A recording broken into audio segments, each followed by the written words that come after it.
Hello, everyone. I'm Nadia Makdashi. I'm coming to you from the Lebanese American University, from our offices in New York. I act as the Assistant Vice President for Development for the university here in the US. Welcome, everyone, to our viewers here in the States.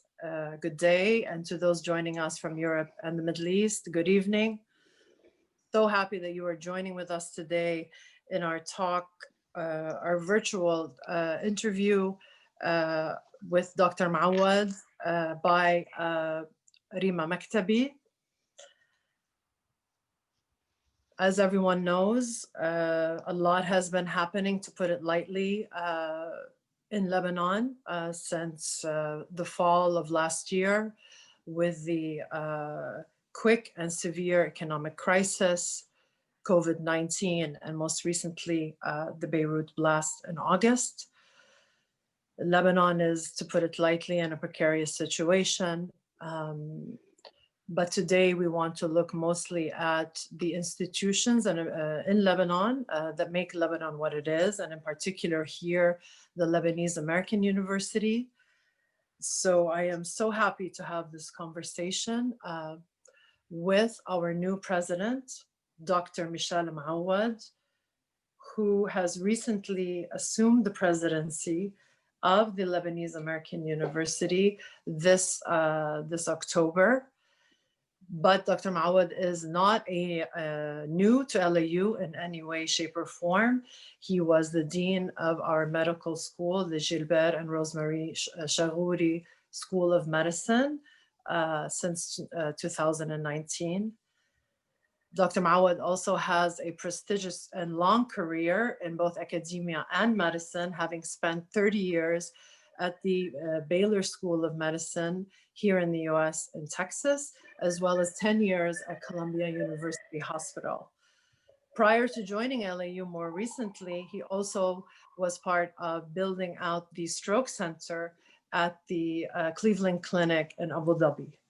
Thank you, Dr. Mawad, for joining us today, and I look forward to hearing more, as we all do, around your vision for the university at this time and in the near future. I'd also like to introduce to everyone our host for today and our interviewer, Rima Maktabi. We are proud to say that Rima is an alumnus, and Rima, we follow your career closely and with great interest. So thank you for joining us today and doing this with us. Rima has over 20 years in broadcast journalism.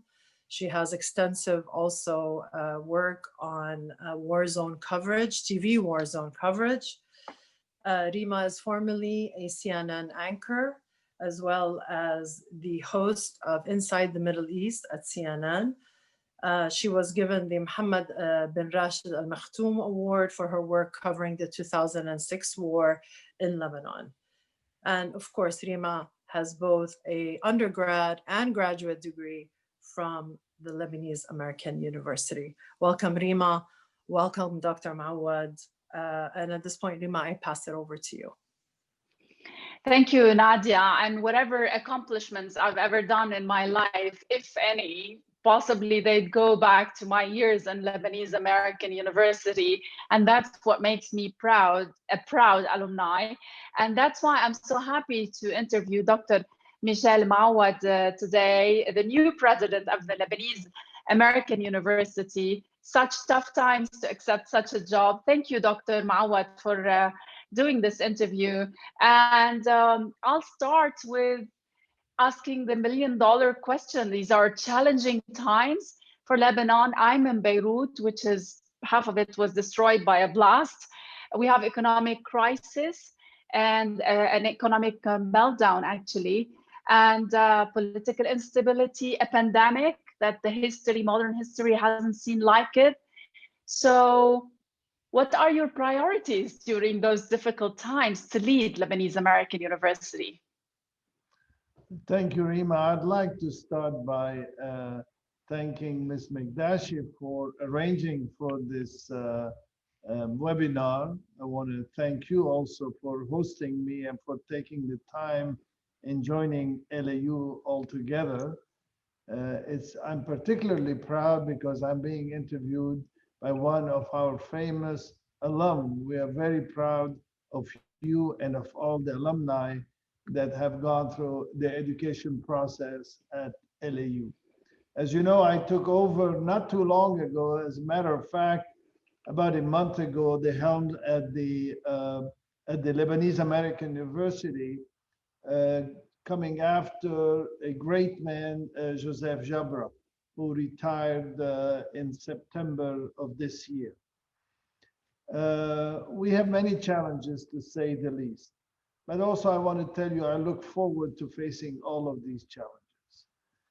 The main challenge, it seems to be, not only as a president, but also as a physician, is the healthcare crisis that we are going through in Lebanon because of the COVID-19 pandemic. There is a challenge in taking care of our sick people. There is a huge challenge in securing the basic medical care for COVID-19 victims, from respirators to ICU beds to regular beds. There's also a challenge in actually protecting our LAU constituents, both on campus and off campus. We really need to protect our students, to protect our faculty, and to protect our staff. So this is one of our major challenges today, is to keep everybody healthy and safe, and those who get sick, God forbid, to keep them also to recuperate from this terrible disease. Other challenges relate actually to the health of the university. We worry. We worry about our student body. We worry about providing them with the best education possible at the best and most economical cost for them. We need to make sure that we continue to offer the best education for the largest section of our students throughout the country, no matter what socioeconomic class they belong to, and no matter what their financial capabilities are.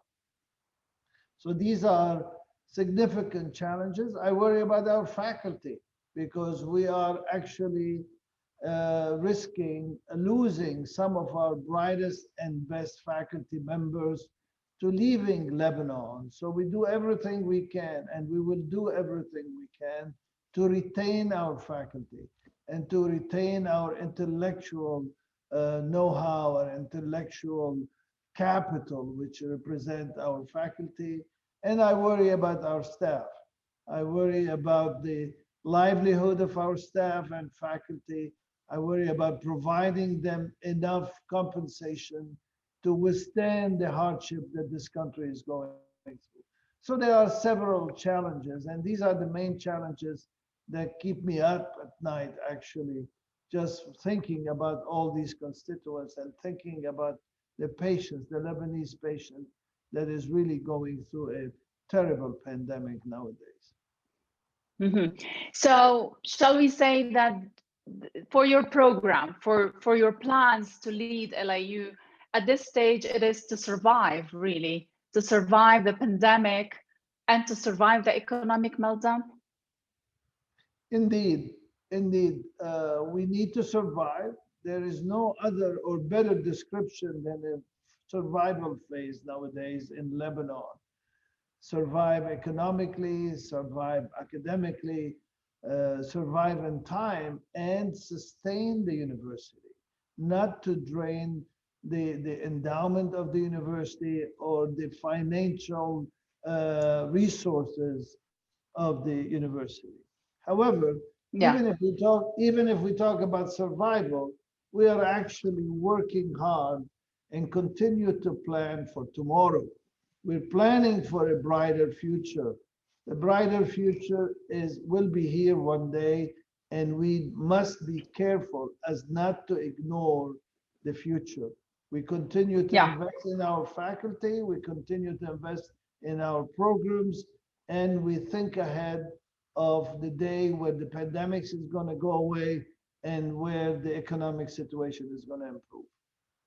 Dr. Mawad, allow me to go into details because I'm sure all these students of LAU who are watching us, the alumni, or even the fellow Lebanese, or whoever cares about Lebanon and its educational system have detailed questions. So I mean, the Lebanese have always traveled the world, right? I mean, historically, you have Lebanese all over this planet Earth because they're ambitious, because they seek life out of Lebanon, then they come back. But this time it's different. It's another brain drain. So one of the first questions that come to mind that um, how will you be able to keep LAU as a hub for the best professors, the most efficient professors? And we under LAU now, there's the Rizq Hospital, LAU Rizq Hospital. Who says that now we still are going to keep the best doctors? Like, we know half of the doctors are already seeking jobs around the world and probably in GCC countries. So are these people going to still stay in LAU? Well, candidly, there has been some erosion in our faculty, especially in the health science schools, particularly the physician. We have lost, I would say, probably less than 5% of our physicians, our top-notch, bright physicians who have decided to leave the country out of desperation, to be honest with you. And these are very well-trained physicians, vast majority of them trained in the United States, and they have options, they have choices. So they took some of these options, they took choices. One or two went back to the United States, and three or four went to Arab countries, specifically the United Arab Emirates, where they used to be before they came here. So we accept the fact that we're going to have some erosion. We're not immune from erosion or from this brain drain. However, at the same time, we have undertaken, and we constantly are thinking of undertaking measures to retain our faculty.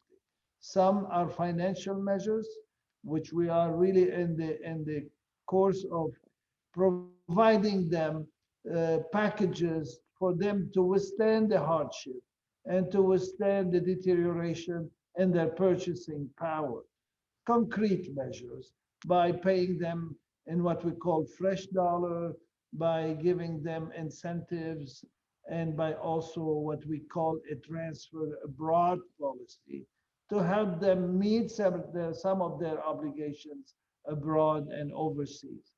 We are also securing a research fund for them, so the researchers among them continue to have access to seed money or to research funds to continue their research projects. So we are doing everything we can to retain our faculty, either financially or morally, moral support, and or by securing research funds for them. And more important, by also continue on a plan of strategic hiring, of a strategic investment in faculty members that we think will develop strategic programs for us to complement the existing programs. So we are doing everything, and we're doing everything we can to avoid and to limit this brain drain that unfortunately the country is suffering through right now. In your first message as president of LAU, which was probably a month and a half ago, you said there will be room only for those who know how to reinvent themselves, take the brave new world by storm, and act forthrightly on the axiom, innovate or die. Such inspirational words, Dr. Mawad. And this makes us ask, is there a chance for Lebanon's educational system, and specifically universities like LAU, one of the oldest in the region, to even be on the world stage, the educational world stage? Yes, there's definitely a chance to remain on the world stage. It is becoming difficult. Candidly, it's becoming difficult to be or to remain on the world stage. However, our intellectual talent is still here. our Lebanese doctors, physicians, engineers, teachers are the brightest of the brightest. And that does not go away. Nobody is going to take this away from us. So we will continue to be on the world stage. For instance, when I was the dean of the medical school, we had organized unbelievably high level, high quality academic meetings on this stage in Lebanon, whereby we attracted a lot of faculty from abroad, international faculty, or international faculty of Lebanese descent. We will continue using online structures, online delivery, online meetings, continuing educational programs to continue to be on the world stage and to continue to actually innovate either in continuing medical education or in um, simulation technology by using innovative methods of communicating through virtual meetings or through virtual seminars or what have you. I personally have been participating and continue to participate in virtual meetings and webinars and seminars, but originating here from Lebanon and the rest of the world is knowing that there continues to be a significant academic and healthcare activities in Lebanon. It's becoming difficult, but we will continue to try. I just want to remind whoever is watching us that you can send questions. I'll be opening the floor for questions and comments towards the last half of this interview. I'm already getting some comments, like Ghalib Dao just commented actually on a point that you just raised, Dr. Mawad, which is a special online education model for the pandemic.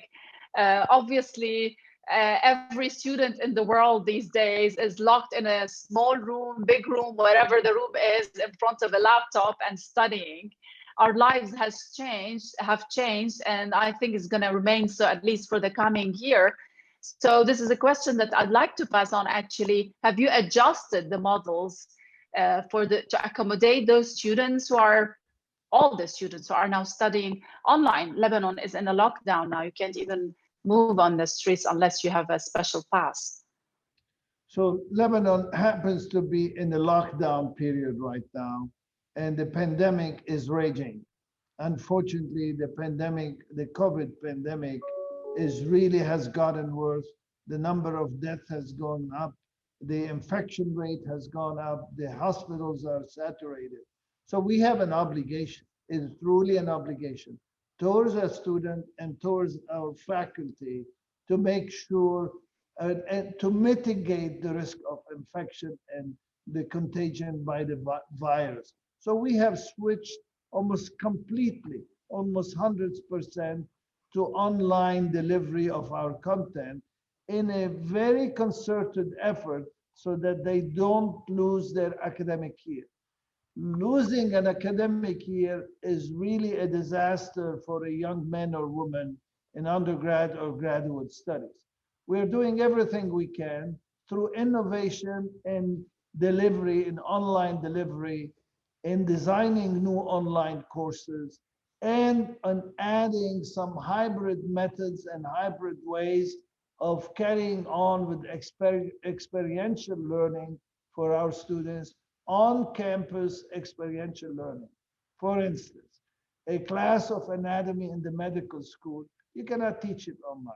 So we are teaching it here at the campus, taking all the proper precautions to mitigate the infection by the virus. Lab sessions in the arts and science and the biology, this you cannot teach them online. So these are the hybrid segment of this hybrid method of teaching. But we are keeping our curriculum going, our classes going in a combination of online and in-person all within the confine and within the constraints of mitigating the spread of the virus. No doubt these are challenging times. I remember my days in LAU. You speak of labs. I also speak of, I mean, the communication art, the major that I studied, like we had the drama classes. So we all miss now theater, and we miss normal life, and we miss mingling with people. It's difficult for everyone. I want to be back to the brain drain. Elisar Hajdarwi also commented on this video and this interview live, and she's talking about the brain drain, and that she's sorry that some people are leaving, but this is a choice that people make, and some have the duty to change the status quo and stay. So yeah, it's a fact. There's a brain drain, some are leaving, but many are staying. What are your motivational words to those who remain in Lebanon on purpose, or maybe because they don't even have the choice to leave? What do you tell them? What's going to motivate them to wake up every day in the morning and face life in those difficult times? Yeah, you know, you have to believe in this country. What I tell them is stay the course, have faith in this country, have faith in your past, have faith in your future in this country, have faith in the region, have faith in the mission of this country. This country is a mission. Being Lebanese is not really a passport or a picture on a passport. Being Lebanese is a state of mind, is a state of mind that can withstand these difficulties. Look, we've been through worse. We've been through civil war. We've been through economic crisis in the past. We've been through occupation. The only difference this time is a disease. But the disease is global. The disease is worse in the United States than it is here, or in Paris than it is in Beirut. It's aggravating the situation. But what I tell people, you know, if you want to leave, it's your choice. If you think it's better for your family to go overseas, it's your choice. Do what you think is best for your family. But I tell you, there is a brighter future coming. It's not going to be as dark as this. The sun will rise tomorrow, and we are here to we're here to see the first rays of sun when they come out. Have faith and stay in this country, because if we don't do it, who's going to do it? We all must stay and save this country. Dr. Mawad, I mean, you mentioned the civil war, and I don't think it's only the pandemic this time. I think the explosion, August 4th, was very tough on everybody. It has crushed our souls. And whoever I've met around the world the past months, spoken to or so people from Lebanon, even those who didn't lose anything during this explosion, they are sad. They've lost something. And the explosion came also along with the economic crisis. So everybody is now asking, who's going to help the students? LAU used to be perceived as the club of the rich, the university of the rich. Is it so?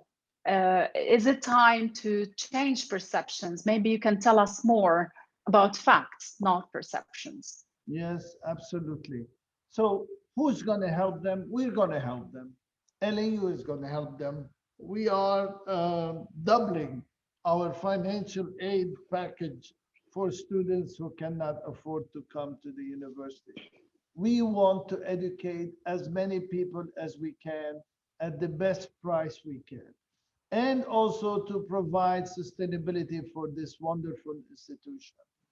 So I tell the students, stay here because we are here next to you. We want you to stay in your country. We want you to enjoy your environment, your culture, your families, your friends, and we want you to acquire the best education possible. So we're here for you. We're here as a university, as a group of people who care about you and care about your future and care about your country. So if financial aid is here to stay, we will probably, the financial aid package at LAU is going to go somewhere from about $40 million to about $60 million. More than 65% of the student body at LAU receive financial aid. And the average financial aid package for students at LAU is about 45% of the tuition.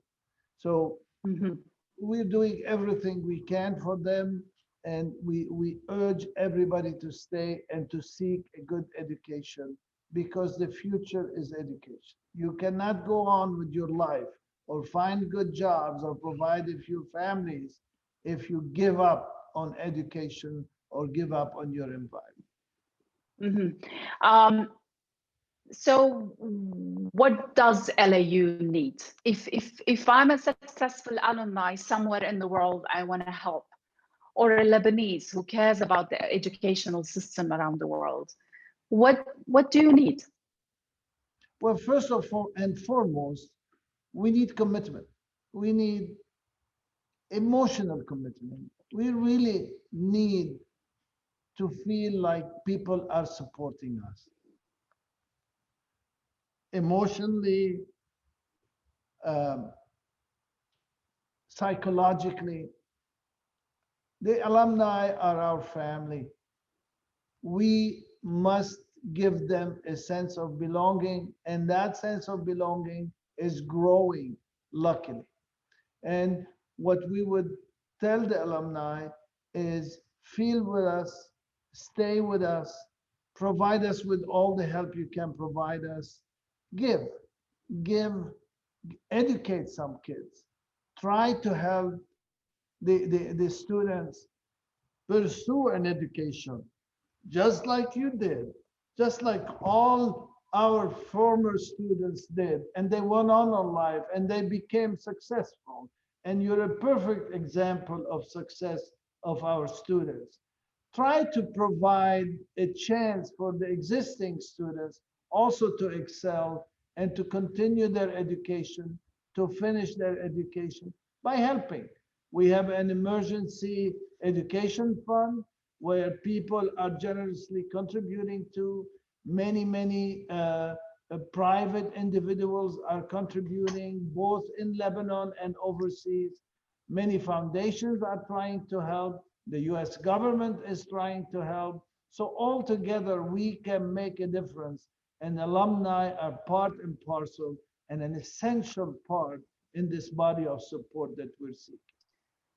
That's here where I want to also discuss. I mean, there's a perception that LAU is a well-off country university because countries like the US help, that you get a lot of funds from abroad. Is this a reality or a perception? You still need donations from alumni and other people? We still need and where? How do we send these donations? Because this is a chance for us to show people where they can send help. Yes, we still need help. We will always continue and welcome to any help we can get, especially scholarship help or help towards the hospitals. We now have two hospitals, two fully equipped, fantastic medical centers that also can receive help. And we also, we get aid from the US government. We get from the US aid from MEPI through the generosity of the American people and through the US State Department. We do receive aid, especially in the form of scholarship, especially for those who are in needs or those who are good scholars, but also especially aid geared towards refugees. As you know, we have a large number of refugees in this country, and we owe them as much help as we can. Help starts by our own Lebanese students, but also the refugees benefit from scholarship programs that are generously contributed by US aid, MEPI, and all kind of government institutions. But that's not enough. And we are not a university for the wealthy students. We are now throughout all these donations, throughout all these scholarship programs, throughout our financial aid, we are able and we are proud to attract a very wide cross-section of the Lebanese society, especially the society that is underprivileged and in need of help to pursue an education. We're very happy to have gotten to this point. We are very proud to have gotten to this point, and we will continue on this path, attracting the underprivileged and those who need help to get an education. I just want to say that it was a dream for someone like me to study at LAU. I come from a tough background, and I got a scholarship not from LAU, but I was one of the lucky ones. But I also have a brother who had some financial aid during his years in LAU.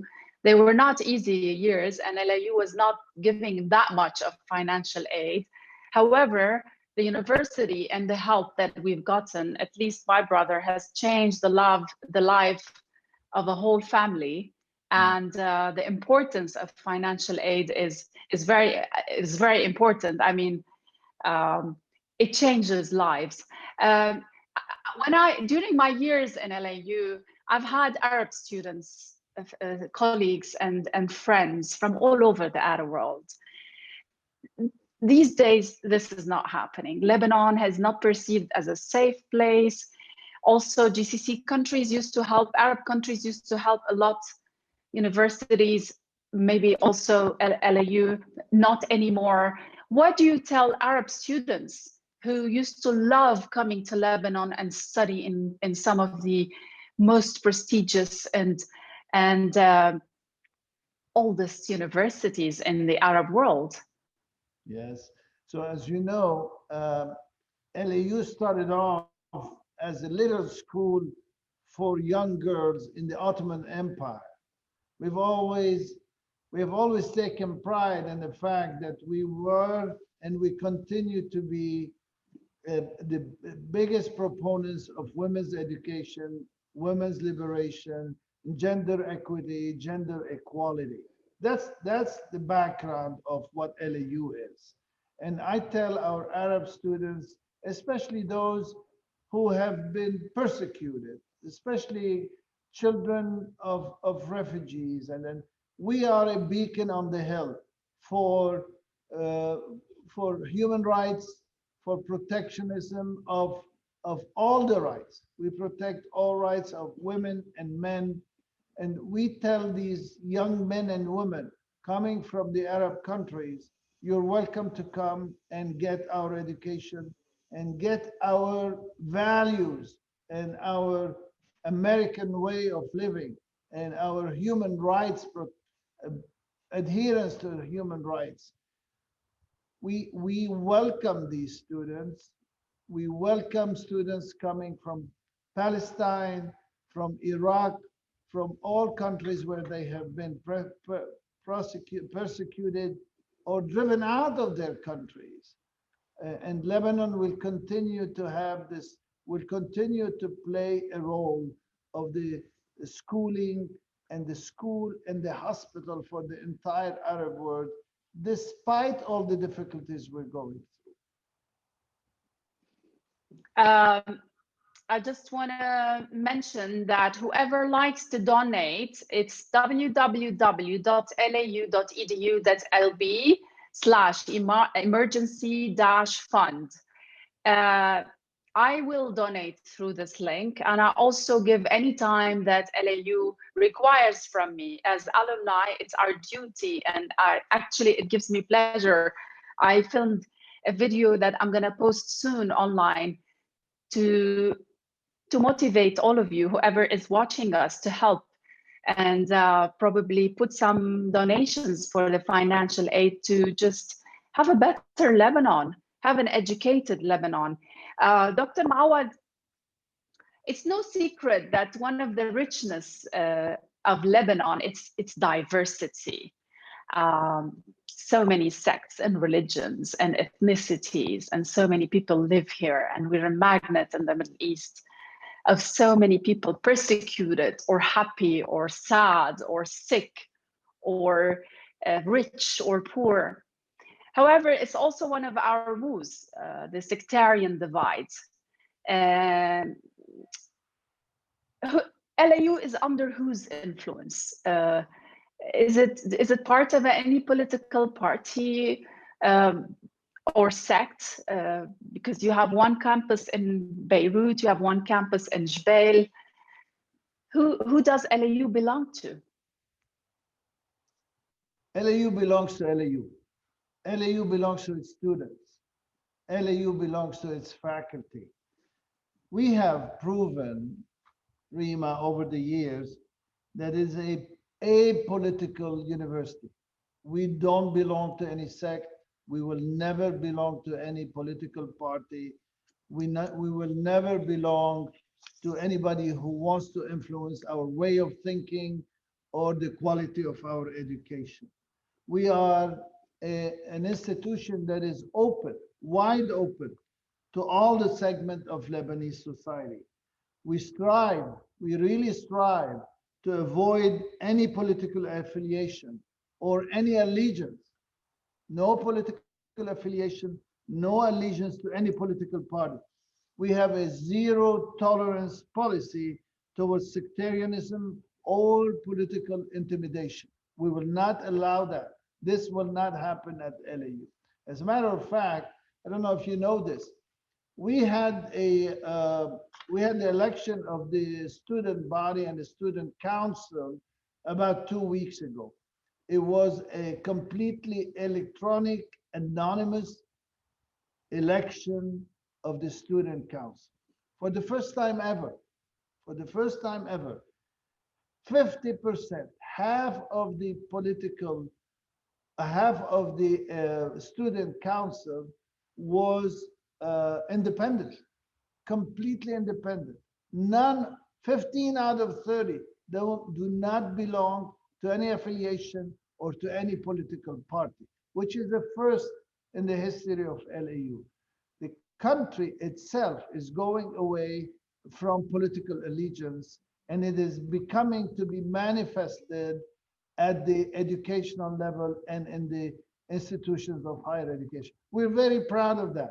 And we would like to hope this is a good trend where people become independent in this country, independent in their thinking, and not this blind allegiance to political parties or to Zaim here or Zaim there.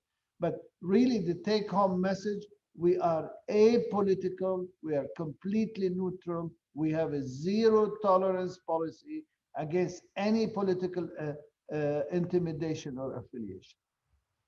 Yeah, I'm gonna pass on some comments and questions that I'm seeing. Like one of them is so motivational. Joseph Hello says, we stay because some faculty, myself included, stand by LAU like family. We have been together through thick and thin. We will make it as an institution because the will power of the administrators, faculty, staff, and students, we will overcome all challenges. That's very motivational. I'm going to pass one of the questions by Khalid Jamil. Some technical questions, which is good to answer some of the students. Will next semester stay online? I think he means the spring semester, because due to the situation in Lebanon, I don't think it's possible to come to Lebanon. What will happen to us students? I have one more semester to graduate. Yes, so because of the COVID-19 situation in the country, we are adjusting to it as best we can, but not at a semester level. We are doing this monthly, from 1 month to another. The administration, myself and the vice presidents and the deans and the provost meet on a continuous basis. But specifically, we meet at the end of every month, specifically to decide what kind of delivery method we're going to have, and take that decision 1 month at a time for the following month. If the COVID-19 situation subsides, and hopefully it will one day, if there will be a vaccine soon, or if the rate of infection goes down, we might start thinking about bringing students on campus. However, for the time being, given what's the COVID-19 situation is, we remain to deliver online, except for minimal on-campus presence for experiential learning, where this experiential learning cannot be given online. There are some nice. 1 month at a time, Rima. It's 1 month at a time. Yeah, I know. It's everybody's living this life all over the world. I live in London, and that's how our life in London is like. I was working in Dubai last week. It's the same. It's a worldwide issue and pandemic. I have a question that also goes with one of the questions from Wasim Al-Wajh. So you were rated as listed among the top 2% scientists worldwide, you, Dr. Mawad, in the field of nuclear medicine and medical imaging. And this makes us so proud. But this also makes us wonder if scientists like you still have a beam of hope in Lebanon to just excel and just flourish, considering the current situation. And I'm not talking Corona, I'm talking pandemic. Also, Wasim Al-Wajh asks, how could LAU, one of the best universities in Lebanon, help the country and define maybe a new role of Lebanon among other countries during a technological revolutionary world that Lebanon is facing issues to keep track of? It's just that everybody wants Lebanon to be on the world stage. So how can this happen? This is Wasim's question. So do we. So do we. So does LAU. We want Lebanon to become to stay on the world stage, to be an innovator in education, in health delivery, in science, in engineering, in arts. We want to remain on the world stage. So yes, it's becoming difficult. Now, coming back to me, my work that was cited in the Stanford data, the 2%, the top 2% of scientists in the world, relates specifically to work I had done quite a while ago on the lymphatic role. You know, there are lymphatics in our body in the spread of cancer, and how to use that to detect, for a very, very early detection of cancer, especially lymphoproliferative cancer like lymphoma and leukemia, and breast cancer. And that's why it says in nuclear medicine, because we use nuclear tracers to trace the cells in the body through the lymphatic circulation. I'm not going to be able to do this work here in Lebanon because it requires a lot of support and equipment and support staff and supporting labs and all of that. But this doesn't mean that we're gonna, sit back and get depressed. We always have to innovate. We always have to think how we can do maybe a lesser scale. It doesn't necessarily to be exactly at the same level or at the same scale. But the most important thing is instill the spirit of research and of can-do in our Lebanese youth. You start small, you start early, you start in a little laboratory in Ashrafi or in Ras Beirut, whatever. And then you acquire a sense of accomplishment, you acquire a sense of good ethics and work, and you move on in life. Never, ever let a current situation dictate what your future is going to be. I just want to add to what you're saying. I lived in UAE for 10 years, and then I moved to London So I left Lebanon 14 years ago. I still come back for every checkup because I believe in Lebanon's medical system somehow and doctors. However, we do miss good research centers on all levels, not only the medical field. And because of the current situation, we all wonder if this is up in the air. I mean, these days you can barely find the Panadol in Lebanon. A lot of medicine is missing, and no one wants to lose this, right? We used to have such brilliant doctors, and everyone wants to keep this, at least for the current situation. Rula Turk is asking, is there an opportunity for LAU to grow further and have students that don't necessarily reside in Lebanon leverage current online and test it out at a bigger scope to get LAU's name out there? So this makes sense because you don't have to go to the campus in Beirut or Jubail these days. You just have to log online. Will this get you more international students?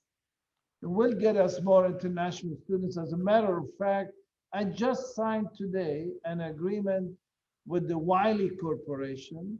Wiley is a large, very well-known corporation for online delivery of courses, online design or the design of online courses and the delivery of online courses, specifically to expand our horizon and to reach out to students everywhere in the world. And that's what we're doing. So we are innovating in online delivery. We're innovating in online design or design of online courses. We have our own Center of Innovative Learning or CIL, and we are investing in that center, especially to teach the teacher, to educate the educator as what is the best way of delivering online courses and how to spread this knowledge, especially in this time of COVID-19. The challenge, however, Rima, is how do you assess students? If somebody is taking an online course, then the next logical question is how do you test them? How do you know that they got the content of this course and they're efficient at it? How do you grade people online? That is a big challenge. We're not the only one facing this. All the universities in the world are facing the challenge of online assessment, that is the administration of online exams out of the campus, outside the campus. That is a challenge today which we're struggling with. And the other challenge is how do you deliver the experiential learning online? So the short answer to the question that was put forward here is, as long as the education does not involve experiential learning or hands-on experience, there is a good chance that the future will be online education for those who cannot come to the campus. So there are some technical questions that I'd like to answer. First of all, there's Talib Husseini asking, thank you for your efforts in working for LAU survival. Due to economic crisis in Lebanon and online learning, is there or will there be additional financial aid and scholarships for students to be able to complete their studies? And if Dr. Mawad, we can discuss numbers. So what are we talking about? How much money you need for financial aid? And how many students will we be able to help when we give or donate? How many lives will be able to change? So as I mentioned earlier, the current financial aid package, depending how do you count it, if you count the outside grants or you don't count the outside grants, is somewhere between 40 and $50 million this year, distributed among 8,200 students for need-based or scholarship-based, or you name it. This will go up. This will go up, especially if we increase the tuition. This will go up probably by another 25 to $30 million this year. on average, about 60 to 65% of our students receive financial aid, and the amount of financial aid is about 45%. The average package of financial aid is about 45% of the cost of the tuition. Mhm. Khalid Jamil is asking what will happen to our tuition rate. I think you slipped or you mentioned on purpose that there may be a raise in tuition fees. Will there be a raise? And which currency are we talking about? The Lebanese lira these days means not much in comparison to the dollar. So I'm I'm quite open and transparent, and I'm going to be very candid for the people who are asking this question. We cannot sustain the university for too long with the current base of expenses and the meager revenues that are coming in. 94%, 94% of our revenues are coming from tuition, which makes us very vulnerable with the current exchange rate. So there is no way we can continue or we can sustain the university for future generations, because we have a responsibility also for future generations.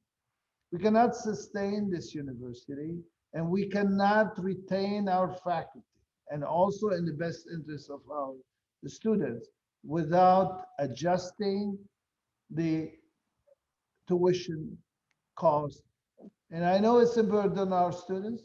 We are seriously and heavily working on it to see what would be the reasonable rate to go to. We have not decided yet. And what will be the corresponding financial aid package. We will first start by increasing the financial aid package to help those students where the hardship is going to increase on them. But at the same time, I'll tell my friends in all honesty and candidly, there probably will be an increase in the tuition. Not only us, probably 90% of the universities in Lebanon are planning to increase the tuition. Yeah. I have so many questions for you, Dr. Mawad. Everybody's excited to be speaking with you directly and indirectly. The head of communication arts, Dr. Jad Milki, we send him our regards, and he is saying, what is your vision for LAU, for the arts at LAU, particularly communication arts? I graduated, my BA was communication arts. And let me tell you, when I tweeted about my interview with you, some of the top reporters and anchors around the Arab world and news institutions tweeted or messaged me saying they are LAU graduates. It's one of the good and strong faculties in LAU. So what's your vision? Well, as you know, you as one of alumni, or you not even being an alumni, everybody is aware and cognizant of Dr. Mroui's Dr. Milki's importance in this university and the role he plays in communication art and in the arts and science altogether.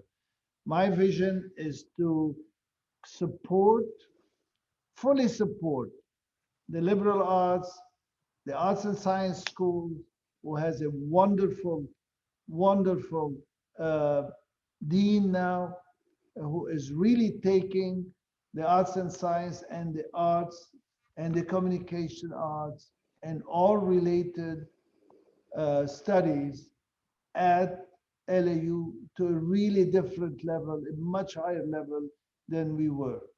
We want to provide our students with the best education and the best environment in arts and in science, not only to go out and to get a diploma, but actually to be well educated, functioning members of society, and to go and have a meaningful job where they can apply what they learn, just like you do, just like exactly like you're doing. You're the epitome of what we want our communication art people to be. You really are. You represent the one of the best examples of our alumni who are not necessarily, we're not only worried about the good doctors and the good engineers, but people like you who really use communication as an art and interlocution between people. So Dr. Milky, rest assured, we will support the arts and science. We will support communication and communication art because it's so essential to our daily life. Yeah. Dr. Mawad, I want to clarify something. You mentioned the exchange rates. To clarify, what do you mean by change from 1,500 exchange rates? I didn't say that. I did Ah, not mention okay. the exchange rate. What I mentioned, there will be an adjustment to the cost of our tuition just to reflect our cost basis. I did not mention the value of the tuition or the cost of the tuition will be adjusted just to meet our needs and to sustain the university, to keep the faculty in the best interest of the students. Okay, it was one of the questions that has been posted online. That's why I passed it on. Fuad Anka is asking, is there any change about the staff situation or their salaries? The staff? The staff salaries and their situation, because so many institutions in Lebanon are firing people, right? They're laying off people. Okay, okay.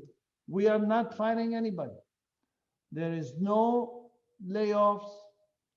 There is no, at LAU, there have been no layoffs. There will be no layoffs. At LAU, there have been no furloughs. There will be no furloughs. At LAU, the benefits are kept the same, the fringe benefits all across the board. We care about our staff. We have taken some modest measures to soften the blow of the economic crisis on them. I know it's not enough, but this is all we could do right now. We think about them every day, and we will do everything we can to improve or to maintain their quality of life in the country where the economic crisis is raging right now. One of the anonymous attendee is saying, does the risk hospital have a ward for COVID-19? And with the increasing cases, is it ready to keep up with the cases, and is staff fully equipped? Yes, we have two wards, two full wards for COVID-19 patients. We have the staff, the nursing staff, the medical staff, the equipment, the personal protection equipment, the PPE, the mask, the full gear that we have to protect our staff with. Actually, yesterday evening, we had a meeting. It happens that the chairman of the board of trustees of LAU, Mr. Philip Stolfus, is currently visiting us. So we had a long meeting yesterday with the administration of Riza Hospital. In that meeting, we approved the funding of equipping yet another floor for COVID-19 patients and to buy more respirators and to buy all the devices we need to help our patients. You know, it's hitting close to home. As you know, some patients are now, some of our staff or some of our teachers have contacted Corona and are being taken care of in our own hospital. So we need to take care of ourselves. We need to take care of our own families, and we are doing that. It's our chance also to thank every nurse and doctor working in Lebanon around the hour. Also, the hospital was up on its feet when the explosion in Beirut happened. They were receiving wounded people, although they also had some damage to the hospital. One of the interesting questions that were forwarded to you by Ibtisam Al-Asad, she says, what do you believe is the role of presidents of universities like yourself in bringing a change to a political system or to the political system in Lebanon? Good question. That's an excellent question. You know, a university represented by its president, its main raison d'etre is to produce graduates who are well educated, rounded citizen, but who go out and get engaged in their society.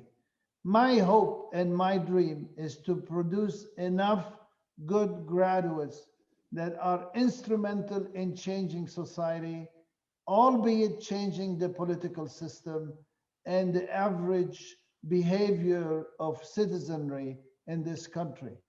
We will go through the graduates to change society. The best way to change a society towards the better is by giving a good education, civic education, and civic engagement through the graduates that come out from an institution of higher education like ours. We will change society, hopefully, by producing better graduates like you and like all the other graduates that come out from LAU. And I think we are the change, elements of change to a better Lebanon. I also blame myself for this political system. We somehow contributed, whether we like it, whether we like it or not. Karam says, Dr. Mawad has shown me after my many interactions with him that he is honest, straightforward, wise, and we will do everything that is necessary to assist his students and institution he is entrusted with. He's a great leader. I extend to him my best wishes with all my trust. That's from Karam. So I'm trying to pass as many questions as possible from students. I also want to ask something that has been on my mind. Why did you accept the job? You had a successful life out of Lebanon. Then you flew into Lebanon, took one of the positions. You were in Cleveland Hospital in Abu Dhabi. It's one of the up and coming health institutions in the Middle East and GCC specifically. Then you came to Rizq and you did a lot of success there that reverberated in the society. But why did you accept this position at such tough times? Well, when I accepted the positions, the times were not as tough as now. So they creeped up on me, just like they creeped up on everybody. But you know, I've always been a physician who cared about patients. I've always been a physician or an individual who wants to improve the quality of life for patients. And then when this opportunity came as a dean of the medical school, I thought long and hard about it. And one way of thinking about it is the multiplier effect. I said to myself, I can treat one patient at a time, and I can provide the best health care possible. But if I produce good physicians, good, ethical, knowledgeable, humane, and compassionate physicians, they will go out, each of them, and treat perhaps 100 or thousands or 10,000 of patients during their lifetime. So I thought I could use this multiplier effect by producing good physicians, good, ethically responsible, civically engaged physicians, to help society as a whole, not one or two individuals that I will come across every day. So it was the multiplier effect, and also the fact that I really wanted to help the society in this country. This is my country. This is where I want to live, and I want to, listen to music. I want to eat the food. Most important, I want to interact with the Lebanese people. And that's what I'm doing, and I'm enjoying it. I will never regret it. I'm so happy and proud to be here, and I will continue to do my best for this country. One of the questions was, Do you aim of adding some additional majors or even higher degrees like PhD in LAU? Honestly, it was one of my dreams to have a PhD, but there wasn't any. My master's was in international affairs, but then that was the ceiling. Yeah. There were no PhD programs. And this is the question that everybody asks from every president. Yes. I know these are difficult times, but we're allowed to dream. Will there be any PhD additions to PhD programs in the Well, I'm very university? hopeful. I'm very hopeful that on my watch, that dream will come true. I'm dead set to establish graduate and postgraduate programs, including PhD or MD PhD program at Lebanese American University. This is a litmus test for me, and I have great faculty, great scientists in this university, and they're all committed to make this happen. So I promise you this will happen. It costs money. It needs a lot of commitment. It needs a lot of commitment on the parts of the students. It costs financing. It will require financing costs, and it will require support from the government agency, especially the Ministry of Education. But we are cognizant of all these challenges, and hopefully we will surmount them. We will work on it. We are working on it with many excellent people in this university. Also, Lean Eckhart says, how can friends and alumni around the world assist in the academic objectives of LAU, particularly in the health sciences where more faculty have left Lebanon? That's a question from Lynn, and we actually mentioned the link where you can donate. I think donations is one of the best way currently to help LAU with the financial aid and also other programs. So we are talking about www.lau.edu.lb/emergency-fund. Dr. Mawad, also, I have a question about the Rizq Hospital. First of all, will you still be involved in Rizq Hospital? And what does the hospital need? I mean, we're talking about LAU, but are there any plans for the hospital? Yes, we are. I'm intimately involved with the administration, with the CEO, Chief Executive Officer, Chief Medical Officer, Chief Nursing Officer of LAU Medical Center, Rizq Hospital in Ashrafiyeh. I need to be involved not only as a physician, but as a president of the university. We are constantly working on revamping, re-equipping, renovating that facility. There are many examples that I can give you. As you know, we have the best, if not the only, comprehensive stroke center at Rizq Hospital. We are complementing that by adding additional capacity and by adding additional equipment and additional technology. For instance, for those of you who know about it, we're adding the hybrid operating room technology to Rizq Hospital as a complement of the stroke center.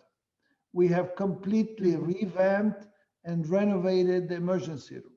The emergency room is the face of a hospital, and the old emergency room left a lot to be desired.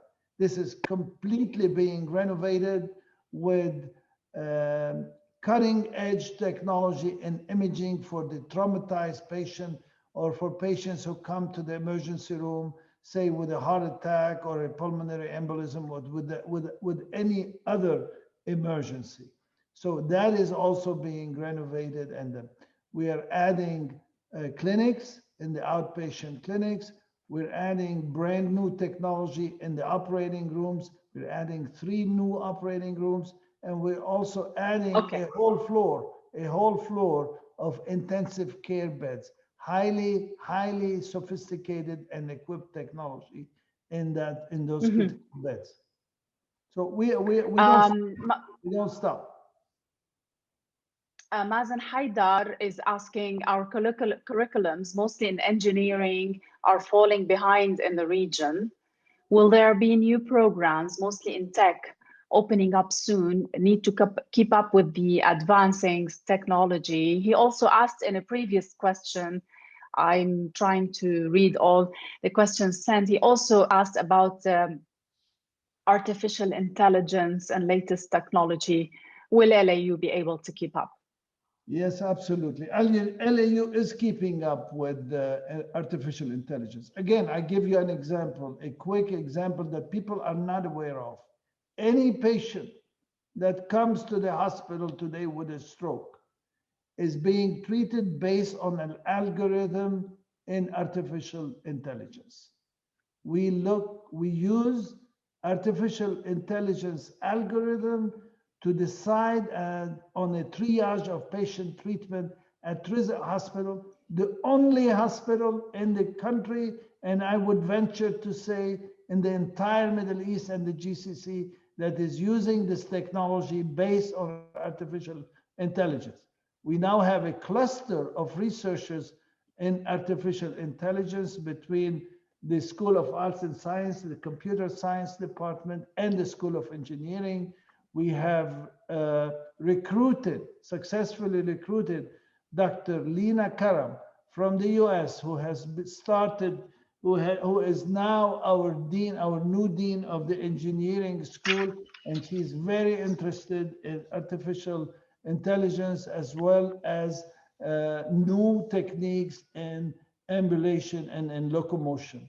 And she brings a lot of energy, a lot of know-how from the United States, and she will, I am sure, she will revamp the curriculum at the School of Engineering, which is already a very good school, I must say. Honestly, a lot of comments. I think we're running out of time. I just want to wrap with a question that talks about Lebanon. It used to be the center of enlightenment. Books used to be printed and published in Lebanon, translated in Lebanon. Some of the first and best universities were started in Lebanon in the 1800s. It used to be the center of education, art, culture, and enlightenment. Has Lebanon lost its place? No, no. Even if we tries to lose it, we should not allow to lose it. We are Lebanon. You and I are Lebanon. We are the spirit of this country. We are the hope of this country. We are the future of this country. You're much younger than me, and you should double your efforts to keep this country as a beacon on the hill. We should never lose hope in this country. We are Lebanon. Our spirit is Lebanon, and it will continue to be Lebanon. Mm-hmm. I just want to mention something that when I graduated from the BA program, Communication Arts Department, my dream was to study in an Ivy League university. And this didn't happen because I couldn't afford it. And I ended up doing my master's degree in LAU. And 10, 15 years later, I was invited by Yale University, which is an Ivy League university, to talk and to speak to students from all walks of life. And I felt so proud that I, a Lebanese from a Lebanese American university, was able to make it to an Ivy League university to speak about my experience rather than study. I just want to say that I'm so proud to be an alumni and that this university has given me so many tools to face life. I have succeeded, I have failed, but I've learned a lot throughout the years, and I'm so thankful to LAU. Dr. Mawad, I hope you keep up this spirit and this motivation to do the impossible possible in LAU and the Rizq Hospital, LAU Rizq Hospital, and the university and Lebanon. I want to thank you for this interview and wish you best of luck. Rima, I want to thank you from the bottom of my heart. And let me tell you, I would never trade you for anybody coming from Yale or Harvard, and you're better than all of them. Just you as a person and coming from LAU. This is a testimony to this country and to all the universities in this country. Keep up the good work and stay smiling. Thank you so much for hosting me tonight.